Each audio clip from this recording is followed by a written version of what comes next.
Friends, welcome to the channel. ఈ వీడియోలో మనం చూడబోతే వివేక్ అగ్నిహోత్రి డైరెక్ట్ చేసి అండ్ బాలీవుడ్లో వచ్చిన ది బెంగాల్ ఫైల్స్ అని చెప్పి ఒక మూవీ రివ్యూ. అండ్ ఈ మూవీ మొత్తం చూసిన తర్వాత నా ఒపీనియన్ చెప్పాలని నాకైతే ఒక hard hitting violent realistic movie అని చెప్పి నాకైతే అనిపించింది. అండ్ ఇప్పుడు సినిమా స్టోరీ విషయానికి వస్తే కనుక బేసికలీ స్టోరీ ఒక టైం పీరియడ్ అయితే జరుగుతుంది. సో నేనైతే చెప్పదలుచుకోలేదు. సో ఆ టైం పీరియడ్లో మనం చూసుకుంటే కనుక మనకు క్యారెక్టర్ అయితే వస్తుంది. సో తను బేసికలీ ఒక సిబిఐ ఆఫీసర్. సో తనకి ఒక మిస్సింగ్ కేసు అనేది అప్పచెప్తారు. సో ఆ మిస్సింగ్ కేసు ఎవరిదంటే కనుక ఒక దళిత్ అమ్మాయి 1 year బ్యాక్ అయితే కనపడకుండా అయితే పోతుంది. సో కట్ చేస్తే ఇప్పుడు జరిగిన స్టోరీ 1947 అనే టైం పీరియడ్లో 1946 అనే టైం పీరియడ్లో కోల్కతాలో ఇంకొక రియల్ ఇన్సిడెంట్కి అయితే కనెక్ట్ అయితే అవుతుంది. అని ఆ తర్వాత ఏం జరిగింది అనేది మిగతా స్టోరీ.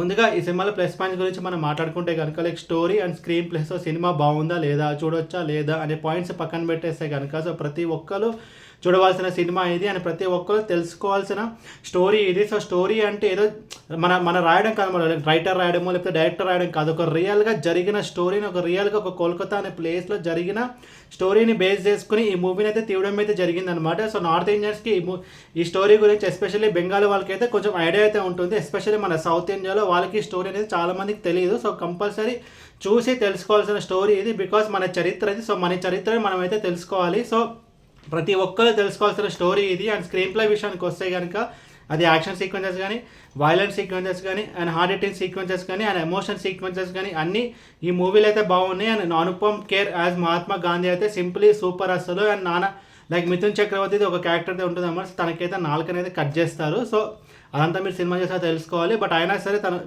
తన క్యారెక్టర్ అయితే బాగుంటుంది. అండ్ తన నాలుక కట్ అయిన తర్వాత మాట్లాడే డైలాగ్స్ ఉంటాయి కదా, సో అది కూడా ఆ ప్రొనౌన్సియేషన్ కూడా అదైతే బాగుంటుంది. అండ్ డైలాగ్స్ కూడా చాలా బాగుంటాయి, అన్నీ ఒక hard hitting dialogues.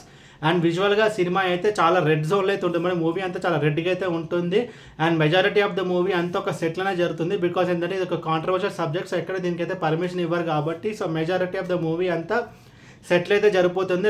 Simrat Kaur character అయితే బాగుంటుంది. సెట్ వర్క్ అనేసరికల్లా 1940s ఉంది కదా, సో ఆ టైంలో కోల్కతా ఎట్లుందో అవన్నీ ఆ డ్రెస్సింగ్ స్టైల్స్ కానీ అదంతా మనకైతే బాగానే చూపించారు. And songs and background score అయితే బాగున్నాయి. అండ్ ప్రొడక్షన్ వాల్యూస్కి అయితే బాగున్నాయి. దానికి హార్డ్ హిట్టింగ్ ఎమోషనల్ సీన్స్ అన్నీ బాగుంటాయి. అండ్ ఇప్పుడు సినిమాలో నెగిటివ్స్ గురించి మనం మాట్లాడుకుంటే కనుక సో కథ అనేది చాలా పెద్దది అనమాట. సో డిఫరెంట్ టైం పీరియడ్స్లో డిఫరెంట్ స్టోరీస్ అయితే జరుగుతుంటాయి. సో కథ అనేది చాలా పెద్దది. సో దాని తగ్గట్టు ఆ సీన్స్ కానీ ఆ రన్ టైం కానీ అన్నీ కూడా అయితే పెరుగుతుంది అనమాట. దగ్గర 3 hours ప్లస్ ఉంటుంది ఈ సినిమా. సో చాలా సీన్స్ మనకి కొంచెం రిపిటేటివ్ అనేది అనిపిస్తుంది అనమాట. So anything of excess is danger అన్నట్టు. సో ఏది ఎక్కువ చెప్పినా మనకు ప్రాబ్లం అనమాట. సో ఈ మూవీలో అదే ప్రాబ్లం అన్నట్టు నాకైతే అనిపించింది. సో బట్ అన్నీ పక్కన పెట్టేస్తే కనుక so and the Kashmir files లాగా అంత ఇంపాక్ట్ అయితే ఈ సినిమా అయితే ఇవ్వకపోవచ్చు. బట్ నార్మల్గా చూస్తే కనుక ఈ సినిమా కూడా మనకైతే నచ్చుతుంది. అండ్ ఓవరాల్ ఈ మూవీకి చెప్పాలి కింద చెప్పినట్టు చూడాలా లేదా, తెలుసుకోవాలా లేదా అనే పాయింట్స్ అన్ని పక్కన పెట్టేస్తే కనుక బాగుందా లేదా, చూడొచ్చా లేదా అనే క్వశ్చన్స్ అని అనుస్తున్నాం. సో ప్రతి ఒక్కరు చూడాల్సిన సినిమా ఇది అని ప్రతి ఒక్కరు తెలుసుకోవాల్సిన స్టోరీ ఇది. అండ్ ఈ మూవీకి నేను ఇచ్చే రేటింగ్ 4 out of 5. అని మూవీ ఫ్యామిలీ వాచబుల్ అంటే లేదు, నా సజెషన్ అయితే వద్దు. బికాజ్ చాలా వైలెంట్ సీన్స్ అయితే ఉంటాయి, చాలా బ్లడ్ షెడ్ సీన్స్ అయితే ఉంటాయి అన్నమాట. చాలా హార్డ్ హిట్టింగ్ సీన్స్ అయితే ఉంటాయి. సో ఇది ఫ్యామిలీతో నేను చిన్నపిల్లలతో అయితే చూడలేము. అండ్ 18+ వాళ్ళు కూడా సో ఈ సినిమా చూడాలంటే కొంచెం గుండె ధైర్యం తెచ్చుకుని అయితే చూడాలి. అండ్ ఈ వీడియో మీకు నచ్చితే కనుక లైక్ కొట్టి షేర్ చేసి మీ ఫ్రెండ్స్ సబ్స్క్రైబ్ చేయించండి. అండ్ మీకు ఇంకేమైనా వేరే సినిమా రివ్యూస్ కొన్నాడు కింద కమెంట్ బాక్స్లో కమెంట్ చేయండి. Thank you.